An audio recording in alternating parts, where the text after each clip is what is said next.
ended. They're like, all right, this team is a team in complete rebuild mode.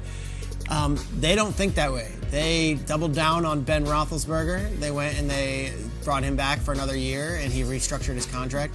Went and brought back Juju. Went and rebuilt the entire offensive line, bringing in veteran guys like Trey Turner, who a lot of people were scratching their head being like, really? Okay.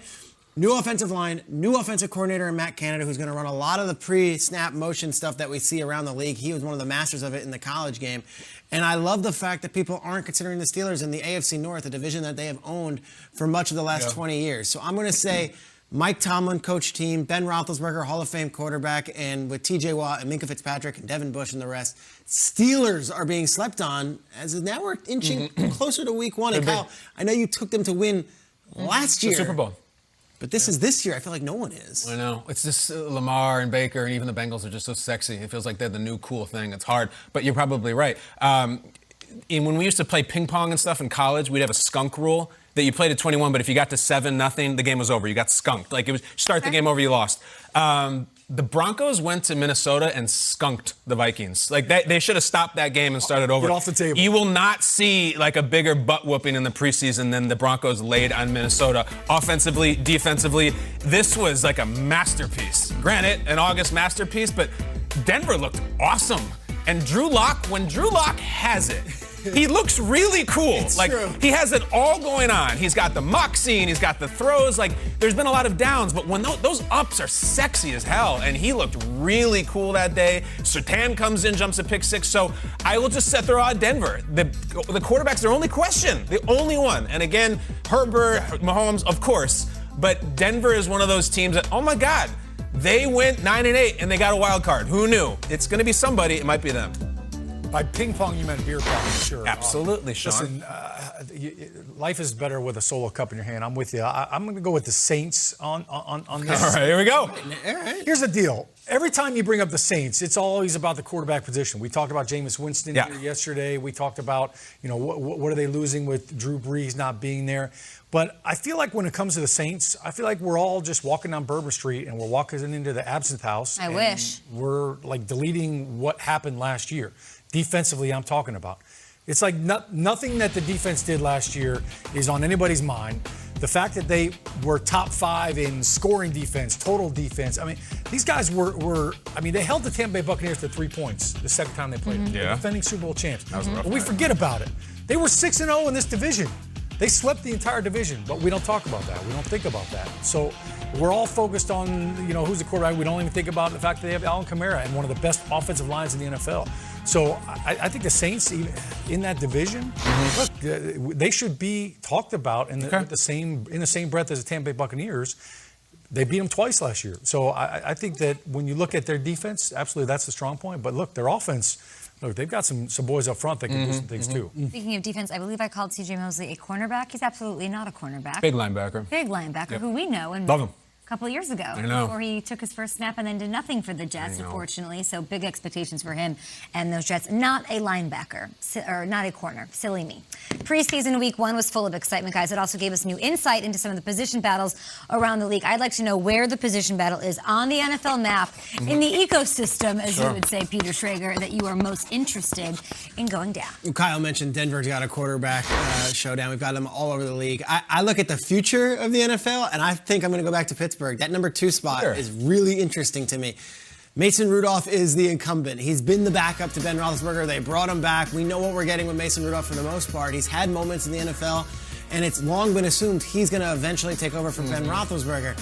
And then this offseason, they went and brought in Dwayne Haskins, who has so far lit it up for the Steelers as a backup quarterback in these preseason games. I think Haskins-Rudolph, who wants to be the next Steelers quarterback, is really interesting because when you think of Pittsburgh quarterbacks, and you think of Pittsburgh coaches, there's not a lot of change. And Roethlisberger's been the guy since 2004. Who's going to take that next? Who's the Mark Malone? That's who took over when Bradshaw walked away. Yeah. Okay. So I don't know who's the next guy after Roethlisberger, but Dwayne Haskins making a case for just 2 preseason games and an abridged preseason for him. It's different than it is for other teams. They don't do little changes. It's always massive chapters. Not necessarily this for New Orleans, but look, Shaun, you said the only question is the quarterback for New Orleans. It is the answer to all my questions. I find this fascinating. I'm talking about Jason versus Tamus and all of these guys and what is going to happen here. I said yesterday it's a roller coaster. And I think that came across incredibly negative. Remember, a roller coaster is up a lot. If neither of these guys could play, if Jameis just couldn't play, that's not interesting, that's not fun. They can play a lot sometimes. But right now, we're on that roller coaster when you go to Six Flags or wherever, and it's going up the thing, it's like, and you're going up and you see the parking lot and you can see your house. Which roller coaster shot one out? The Viper? I think that's the Shockwave, probably. Shockwave! Because the Shockwave made you feel sick afterwards. And you're like, you don't know what the hell's about to go, but you know it's going to be wild. I still don't know the answer between these two. I'm worried it's neither of them or both of them at the same time. We don't get quarterback competitions for the #1 quarterback anymore. This is really the one for me. Will this Jason be a and Jameis. bumpier ride than the American Eagle, which is like... The American Eagle was built in 1875. Literally. How can that thing still be certified? Illinois State Fair. Yeah, it was. The American Eagle. 5 cents a ride. I'll never forget my first ride on the Magnum at Cedar Point. Same day. Wow, phenomenal when it came out. It was the fastest of its time. Listen, the Green Bay Packers, I know we've been talking so much about Aaron Rodgers and, Jordan Love. Sorry if I went off the... I'm just hearing you say ride on the Magnum and I couldn't believe it. Go on. I'm talking about cornerback competition, not quarterback. Go ahead. What do you got, Shaun? Give me Kevin King versus Eric Stokes. All right, listen, Kevin King has been on, he started this season on the NFI list. He has got a hamstring injury. I think Packers fans probably remember him for giving up a couple touchdowns. Took a lot of heat. Yeah, it was a long offseason for him. Signed a 1-year deal. He's coming back. And look, you don't lose your job when you're injured, but they went out and drafted Eric Stokes with the 29th overall pick from Georgia. And this dude he's lightning. He's got lightning speed. And he's been looking really good in camp. So you look at this competition and, I think I'd be shocked if Eric Stokes doesn't find a way to get out on the field and with how good he's looked. And he's going up against Devontae Adams and Aaron Rodgers every day in practice. So when as a corner, you're getting the best look you're going to have all year long in practice right there. I think that's going to make him better. Love that. We are the show of note, gentlemen, of giving random birthdays and trying to make segments or questions out of them. There is no one better. So today, we have Sean Penn and Robert De Niro. They share a birthday on this August whatever.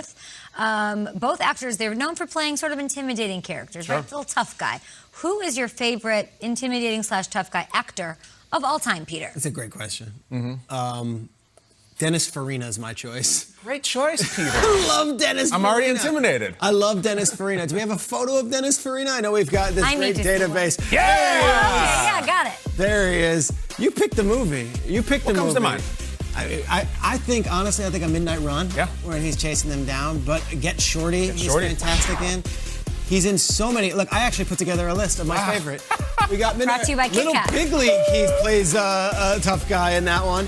Get Shorty, Reindeer Games, which I think is an underrated film with Affleck now in hindsight. I think it's should hear Charlize talk about that movie. Not a fan? She's not a fan of the film. Jack Bangs, huh? And then in Snatch, he was great playing Avi. So I am going with Dennis Farina. This is my favorite full screen you've ever created. I had to put it together because it's not just one, it's several. He was Jennifer Lopez's father in Out of Sight. Yep. And Scene Stealer. Right. Really good. Get Shorty. And he's on like one of the CSIs or something now, or he was. Never lost the stash, I don't think, either. Like, he was married to that thing. Like, intimidating, though, try to, ask out his daughter. Like, you would never want to mess with him. I think that's why he was cast, and that was perfect. Karen Sisko's father. Michael Keaton is trying to date Jennifer Lopez, and he's intimidated. Michael Keaton! If you were in the late 80s, early 90s sweet spot, and you wanted a heavy, someone who is just like dark dialogue, and we got to chase the good guy and corner him, here's your guy. You call up Michael Ironside. Do you know who Michael Ironside is? Watch the pic, you'll know him immediately. Yep. That's Michael Ironside. The man's literal name is Ironside. It's like it was made on the planet Cybertron to be a bad guy, and it's his original name. So think he's Jester in Top Gun. He is in Total Recall. See you at the party, Richter. And then he's awesome in Starship Troopers. He plays the heavy, like the drill sergeant. And he's got great dialogue. And he's talking to Johnny Rico. And it's so good. He says, "Force, my friends, is violence. The supreme authority from which all authority is derived." Michael from Starship Troopers? Starship Troopers. He's rolling with Sharon Stone and making out with her in Total Recall. He's fighting Arnold. So good. I've got sunspots. Michael Ironside. Dina Meyer is the female and the actress. Oh, Shrek. Fantastic. In which? Starship Troopers. Oh, Starship Troopers, yeah, sure. I have never seen Casper Van Diem, unbelievable, so good. Giant bugs. Yeah, the bug. Doogie Howser's showing up inexplicably in the movie, but Ironside held the whole thing together. I've never seen that man Starship Troopers in is my great. life. I didn't see Doogie Howser's name coming up at all in that whole conversation. Neil conversation. We're talking about intimidating. Yeah, let me shut my mouth. Did you think Dennis Farina's IMDb page would show up on our show? I mean, I'm going straight with one of the toughest dudes to ever don the television. What do you got? Give me Mr. T. Okay. All right. Listen, Mr. T, born at South Side of Chicago. Yep. He had 12 siblings, Kay. So you want to talk about growing up tough. I think he had a chain for each one of his brothers and sisters. But Mr. T, I mean, look, if you're a Rocky fan, how do you not love Clubber Lang? Sure. You know, any predictions for this fight? Pain. That's it. A lot of pain. Pity the fool. I mean, that's a quote. But A-Team. All right, people don't always know about B.A. Baracus from the A-Team. As tough as this guy was, hated flying.